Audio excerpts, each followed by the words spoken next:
చంద్రగ్రహణం కారణంగా ఈరోజు తెలుగు రాష్ట్రాల్లో ఉన్న ప్రముఖ దేవాలయాలన్నింటినీ కూడా మధ్యాహ్నం నుంచి కూడా మూసివేశారు. దీన్ని అంటే తిరిగి సోమవారం ఉదయం సంప్రోక్షణ అనంతరం ఈ ఆలయాలని తెరవటం జరుగుతుంది.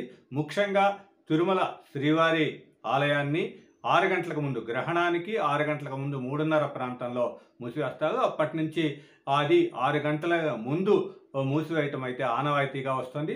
దాంతోపాటుగా ఈ ఉదయం సంప్రోక్షణ అనంతరం ఇక్కడ దేవాలయం యొక్క తలుపులు మళ్ళీ తెరుచుకుంటాయి. అదేవిధంగా ఇక్కడ శ్రీకాళహస్తి క్షేత్రంలో అయితే ఇక్కడ గ్రహణం నాడు ఆలయం మూసివేత ఉండదు. దాంట్లో గ్రహణ సందర్భంగా గ్రహణ సమయంలో కూడా ప్రత్యేక పూజలు అక్కడ నిర్వహించడం జరుగుతుంది.